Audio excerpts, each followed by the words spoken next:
I'm buried again. I'm buried again. I'm buried again. I'm buried again. Epic fail.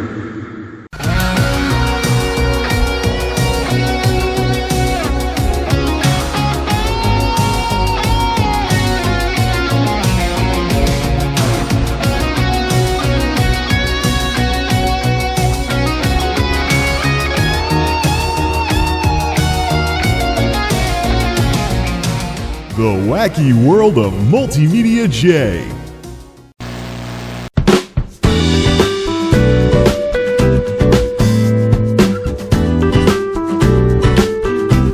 Well, folks, the holiday humbug season has arrived, and as much as I'm not a fan of the commercialization that happens around Christmas and stuff like that, one of the side effects of Black Friday and the ensuing whatever you want to call it, that I like to refer to as the holiday humbug season, is that prices on electronics drop because of all the sales. So it's probably one of the best times to buy electronics, gaming stuff, and computer stuff as well. I'm all set on computer stuff, but in terms of gaming, let's just say, yeah, I've been having a little fun. Not just buying stuff either. I'm already looking to get some of the games that I have ready for the next shipment going out to East Starland. Unfortunately, I'm already splitting them by what can go and what can't go for various reasons. Well, let's waste no time here. Let's get to work on what's been going on. I do want this to be a video that actually sees the light of day. That actually sees the light of day sometime other than 3 months from now. Well, it's pretty easy to shove all the games aside and talk hardware first, so let's do that. Let's talk about hardware here. Beginning with the Xbox Series controller, now my preferred default controller for PC gaming. So much support in Steam, and it feels more solid than the Xbone predecessors. It almost feels like that if I try going back to Xbone controllers after a good Series controller, it feels like Xbone controllers were the rough draft for what the Series controller is nowadays. Except for the D-pad, which feels more like the hat switch on a joystick for, like, flight sims and stuff. But, of course, as you can see from the 8-bit dos back there, I have ways around it. So, my preferred controller for PC gaming is a Series controller with a Samurai, comfy sleeve kit, whatever you want to call these rubber enclosures, set of thumbsticks, as well as the PowerA new batteries that take USB-C. They're also nickel metal hydride, so no lithium-ion nonsense there. Nickel metal hydride is an older technology, and it runs differently than lithium-ion, so it's something I'm a lot more of a fan of. Plus, the usual where you can charge the controller while still using it on Bluetooth instead of having to plug it in and stuff like that, which also opens up the possibility of hooking the thing up to a smartphone charge block, so you can just charge it with something while keeping it Bluetoothing to the computer. So you can have a source of extra power nearby, so you don't have to plug it into the PC, or anything like that when it starts to go low on you or dead on you or something like that. Because I know, though, that some games are more PlayStation-y in nature, like the Final Fantasy remake, I made sure to pick up a DualSense and a similar kit from Amazon to put it in, make it more comfy and put some thumbstick caps on it. Of course, it has lithium-ion built in, so there's no alternative charging setup for this. But this is something where if the game was originally made for a PlayStation console or playing a game through PCSX2, I can have something with PlayStation buttons to use for this sort of thing and stuff along those lines. Works over wireless, but the problem is you need something like DSX or something in order to use it over Bluetooth, because Sony, number one, it's not an X input controller, it's actually direct input, the old standard. Also, Sony kind of was like, yeah, just plug it in, and that's the sum total of their support for using PlayStation controllers for PC gaming. Really lazy for Sony. The triggers are kind of blah on the back as well. They feel a little cheaper than on the Xbox controller. But in terms of the PlayStation-y controller, if games like the Final Fantasy remakes and whatnot are made with PlayStation in mind, I will play them on a PlayStation controller to get what the developers intended. Actually, if you go into the controller menus in the Final Fantasy VII Remake, you see a PlayStation controller out there in terms of mapping your buttons. It doesn't change to an Xbox controller, although the button labels will change and stuff like that. So the face buttons that are referenced will change to Xbox buttons when you change controllers. But yeah, PlayStation DualSense. I don't know, I'm not so sure about the adaptive triggers and stuff like that. I really don't know about introducing extra mechanical wear and tear in the triggers, so I just have DSX emulate this as a PlayStation 4 controller instead, which loses adaptive triggers, but I really don't feel like, adding extra mechanical wear and tear to the trigger buttons just so I can get a more realistic Forza game, not Forza, the Crew 2 Motorfest or something, or the Crew Motorfest or something like that. But yeah, regardless of Xbox or PlayStation now, that's one of the fun things about PC, is that you can get multiple experiences because you're using the same input devices. The only thing that looks different is the box you're playing everything on. One of the biggest things that has gone on in more recent years is my shifting tastes in controllers for playing PC games, especially older, more retro PC games and stuff along those lines. Some of those console games, in the case of the Retro Fighters PS3 controller, which is actually not very good on PC, only works via wired, because this button right here is how you pair it up when you plug it in to your PS3, and then you can turn it on with the button. Unlike the last time I tried using a third-party PS3 controller, it was a PowerA thing that took 3 AAA batteries, which even with my rechargeables was annoying to keep track of. And it was like, the PS3, you've probably seen it in previous videos, but it was like if a PS3 controller and an Xbox 360 controller had a baby.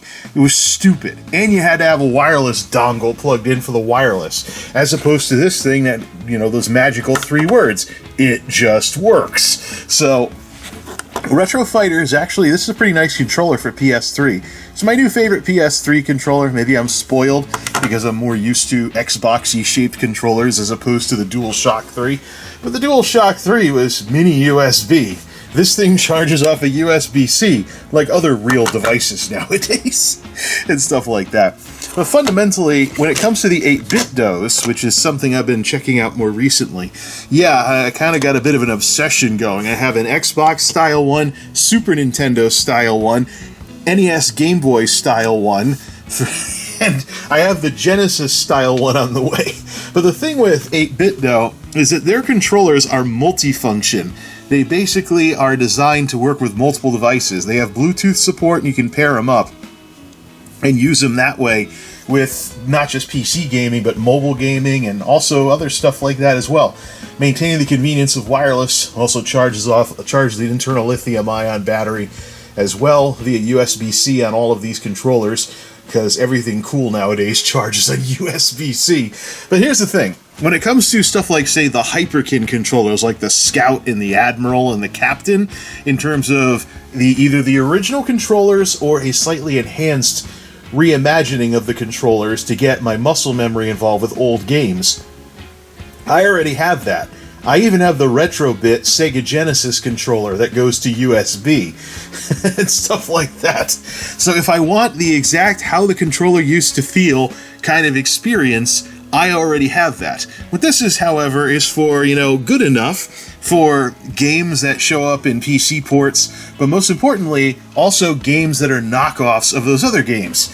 You probably know a few of them, like Shovel Knight. Shovel Knight looks and sounds like an NES game, but could not possibly have run on a real NES with the technologies that it uses. But it's made to play to people's nostalgia. There's also Metroidvania games that weren't on the Super Nintendo, but were obviously inspired by Castlevania 4 and Symphony of the Night, as well as the Metroid games that came out in that era. So it's kind of getting muddy, I should say. The waters are getting muddied in terms of having an authentic experience.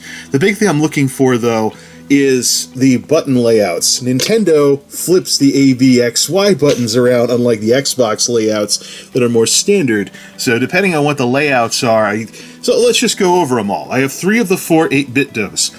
The Xbox one is going to be for all those lookalike games that are on Xbox, that are on Steam these days. So basically found one that looks like Legend of Zelda: Link to the Past, obviously inspired by it, but tells an original story that's not Zelda. So I'll play that with this. The Super Nintendo style one, is for anything that was Super Nintendo or anything that looks like Super Nintendo, although the D-pads between the SNES style one and the Xbox one are pretty much similar. They both feel like Super Nintendo D-pads. The difference is the Xbox style controller has analog triggers as opposed to a second set of buttons on the SNES one. None of these, however, feel good playing any games that would be made for a controller with grips, like anything PlayStation-y or newer. So, and we're talking older stuff, 2D stuff where I'll probably end up blowing off the thumbsticks, which is why I haven't bought any stick caps for them. I'll probably end up blowing off the thumbsticks because it just doesn't feel right to have a Super Nintendo-shaped controller and be using thumbsticks. Maybe if you're a Zoomer with no experience with the original PlayStations of the first couple generations, but I don't think there's very many of those out there except really maybe some really young kids that haven't tried an older console yet or something like that. But yeah, so Xbox for the button layout for Steam games and lookalike games, SNESy for anything SNESy where the reverse buttons aren't an issue. And then the NESy one, which actually has the D-pad of a Game Boy, I can tell by the texture, but it's still a little bit more plasticky like the old NES D-pads were. This would be for anything 8-bit or anything that was originally on the NES. Something along those lines. I mean, this is my favorite controller for Shovel Knight, and also some of the things like the Ninja Turtles Cowabunga collection also include Game Boy games that have been ported over to Steam. So if I'm playing Ninja Turtles Fall of the Foot Clan in the Cowabunga collection, I will be playing it with this. I'm kind of torn on whether to use this or this for Shovel Knight, but since Shovel Knight's a more 8-bit looking game, I might just go with the more 8-bit looking controller and just map everything according to these Nintendo button layouts and stuff like that. But 8-bit, though, really is touching on a part of nostalgia that is a lot more realistic and pragmatic. That is the utility controllers, where one of the biggest complaints about consoles is that you have to get all new controllers all over again. Xbox kind of responded to that with backward compatibility with Xbone controllers on the Series consoles. And for the most part, that's one of the biggest things that people complain about with console gaming is I have perfectly good controllers, and now because I have the new box, I gotta get all new controllers again.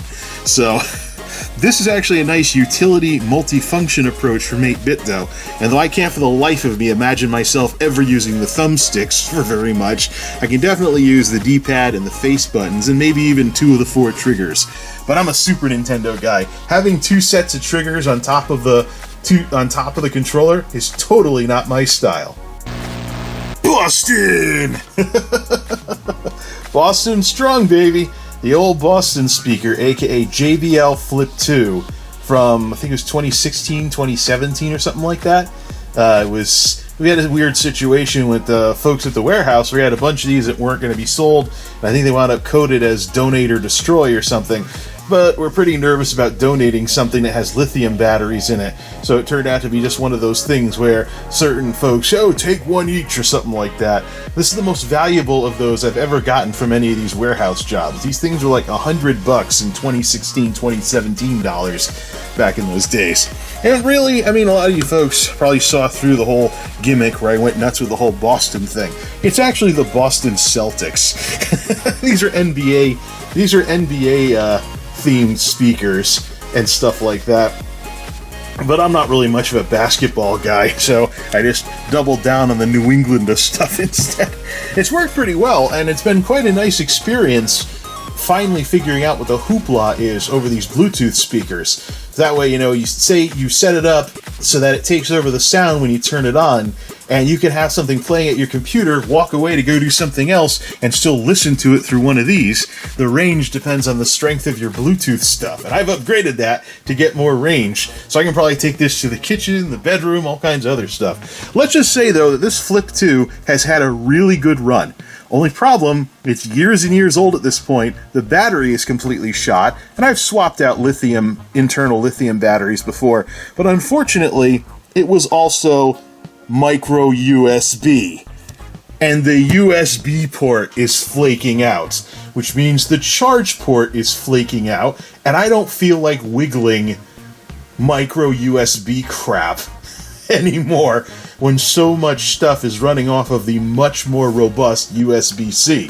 So, Amazon had a sale on Flip 5s and Flip 6s. This was $100 in late 2010s money. This, 70-something on Amazon in early 2020s money. So, way better deal for a Flip 5 than this Flip 2. I'm just going to drain the battery in this thing and then we're going to recycle it. It had a good run. I could theoretically take it apart to see how the micro USB went in there and stuff, or maybe even mod it to run off a USB-C. But that would just be too much work for too little results. This thing had a good run. Put it out to pasture. Let's take a look at this thing. Well, I'd say it looks pretty good. Another Soupcan speaker. It's bigger than the last one. Bigger than the last one, has a drone cone on top, which probably helps with the bass. Is there another drone cone down here too? Oh yeah, these drone cones on either side, so I'm guessing it's made to be run on its side and stuff like that. Little foam thing to transport it in so it doesn't take damage if, it doesn't take damage if it gets dropped or something. Quick start guide, safety, warranty, and yet another USB-C cable. I got plenty of those. How much charge did this thing get from the factory?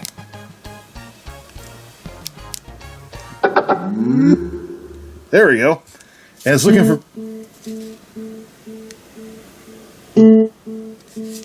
for Bluetooth. Yeah, it's made to be run on its side. All the important buttons are on top, and it kind of defaults to that.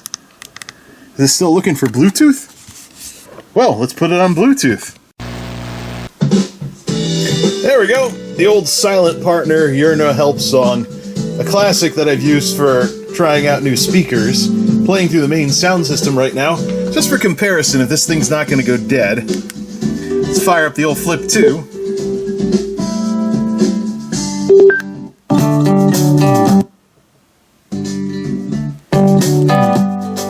Took a while to handshake it.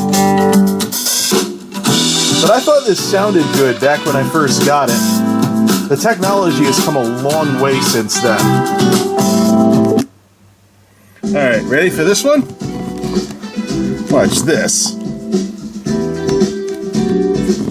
It's got like a 1 second delay when you push the button so you don't turn it on and off. There we go. So you don't turn it on by accident. Way more range. And yes, that is a drone cone.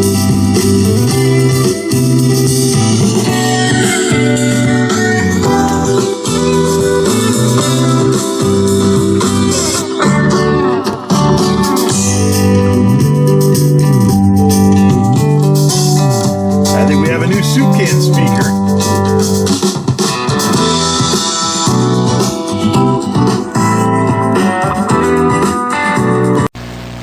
Alright, it's enough playing with the drone cones and the new Soupcan speaker for now, but even just the whole noise it makes definitely changed since those days.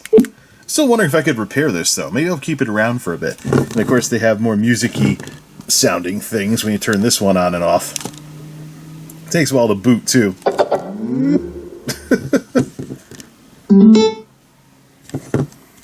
Some people may be like, dude, it's been that way for years.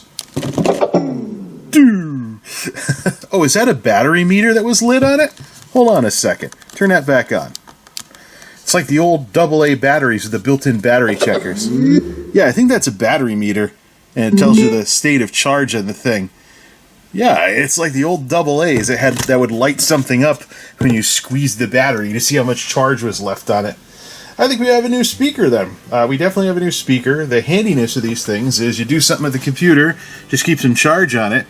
You do something with the computer, and then you gotta go somewhere else, so you just turn this on and walk away with it and keep listening. Whether it's a YouTube video or a podcast or something along those lines. Of course, if I wanted to have some music somewhere portable like that, this would be good for that. But these Soupcans are also handy around the house. Just because they're portable doesn't necessarily mean that they can only be used in portable situations. Oh, I see why the youngsters like these things so much. They're basically having a ball with the lithium technology that, that is developed just in time for them to have fun with it. So yeah, you have your Soupcan speaker, pairs to Bluetooth, goes to your smartphone. It actually has playback controls for when you're playing something in a music app or something like that. Play, pause, and you can also skip forward, stuff like that. Similar to what I would have used on Winamp on a PC back in the day. And then this is what that extra button was for, Party Boost. You get a whole bunch of your friends that have these speakers, and you have one of them broadcast to all of them, and you make a crap ton of noise on your 20-watt Soupcan speakers. So, hey, I can't make fun of the youngsters who actually do this stuff, because when I was that age, I had a pair of Radio Shack amplified speakers in my bookshelf between all the books to get more bass out of them. I think they were like 4-inch, they were like 4-inch mid-range, but I jammed them in a bookcase to make them sound better. So, wanting loud speakers with little tiny, whatever you want to call these things, wanting these things to be as loud as possible is something I can relate to. It's not really a generation gap. And of course, there's an app, you can charge them. If you drop them in the pool, don't drop them too deep. And stuff along those lines. Yeah, I can see why these soup cans are so popular. Saying, generation gaps can be crossed. You just gotta learn why the young folks like all the new stuff. And this isn't the latest JBL flip, but it's pretty darn good sounding, at least for what it is. I just have to marvel, though, at just what these little soup cans represent, especially with the drone cones in them for bass and stuff like that. So the interesting thing with these little Soupcan speakers is that, yeah, sure, the bass, I use that term loosely, that they generate is more like mid-bass, but this is the sort of thing that in my day would have taken like a cheapo 2.1 sound system or a boombox to do. I mean, I've known folks brag about the bass out of little 4-inch woofers in their 90s boomboxes back in the day. Still ticked off their parents, though, especially if they listened to rap and they were constantly jacking the bass and turning everything else off. Like, stop making the pots and pans rattle on the shelves. I'm trying to relax down here. One of those things. But also, of course, when I got to college, we had all kinds of 2.1 so-called subwoofer systems that basically did mid-bass, but because it was bassier than mid-range, we liked it. Stuff like the Cambridge Soundworks 5 1/4-inch woofers. Woofers. Back in those days. And of course, pretty much anything that wasn't Klipsch Pro Media that folks were hooking up to their computers. Most of the Altec Lansings and the Cambridge Soundworks and the Labtechs. Logitech finally broke the monopoly with the Z-Series speakers. But, it's just amazing that stuff that required a lot more wires and components back in the day, the kids are now doing with these little things that fit in their backpacks. Stuff like that. Technology miniaturization, baby. Lastly, a router. Yay! A deeply discounted Netgear, probably McDonald's toy of a router. But I can't go talking about McDonald's toy routers when I'm running DDWRT on something like that. So, here's the thing. My old routers weren't made for the number of devices that are now on my wireless thanks to all the smartphone stuff, or smart stuff in general, not just the phones. Stuff is always dropping off. Like, I've got these things set to reset every 12 hours. This router and another router, they're load balancing everything, serving as access points. And yet, I still have stuff dropping off the wireless on a regular basis because I'm not even using 5 gigahertz yet. So, yeah, let's move up to Wi-Fi 6 with this deeply discounted router. If it sucks, I just won't buy another one. That's simple. Routers have really gone to crap lately. You almost need to set up a computer to do it with a bunch of wireless cards these days if you can build a low power thing. You could probably build a better router running Linux with like some really tiny hippie computer instead of buying an actual router. But, let's just take a look at the consumer tech and see what we can squeeze out of it without having to have some fancy pants project like that. Plain brown box for a Netgear. I thought it'd be something fancier. But either way, it's Wi-Fi 6. Let's see what kind of spaceship relic it looks like. Wow, it's a router. plain, boring, McDonald's toy-looking plastic box with little antennas coming out of it, and the most pathetic-ass cat cable I have ever seen that I have absolutely no intention of using.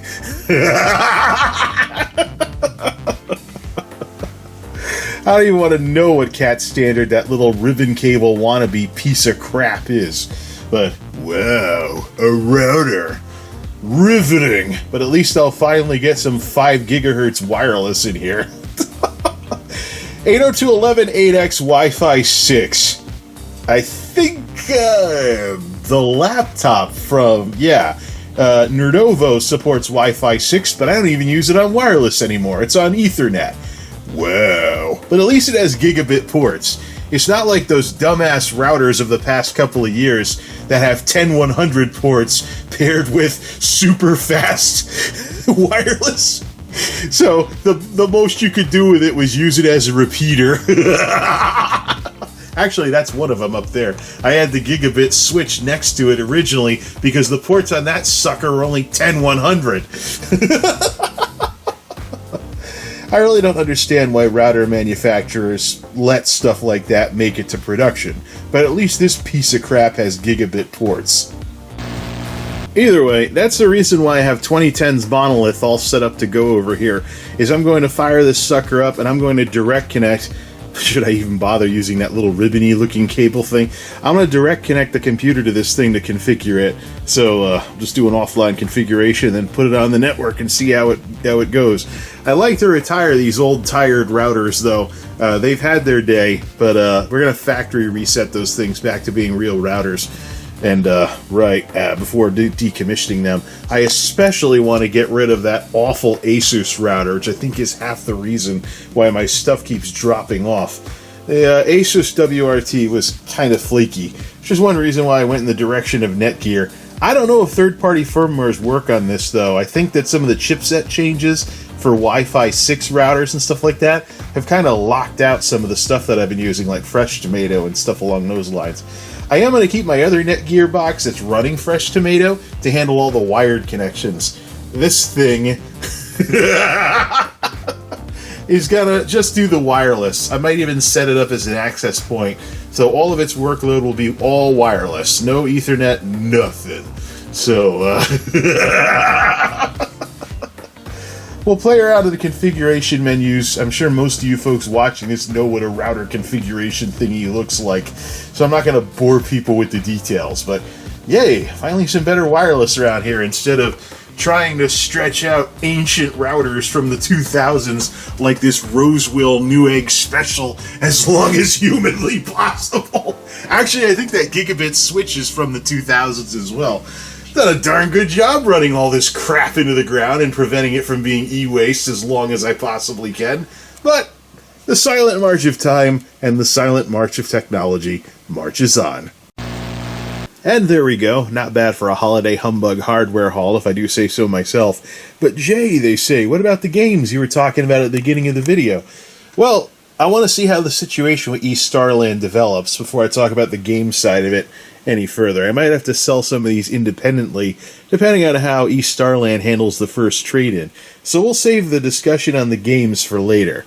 For now, though, it was fun playing with some new hardware, and I'll fire up 2010's Monolith to set up that router and see how much better it can handle the wireless traffic versus its ancient, outdated predecessors.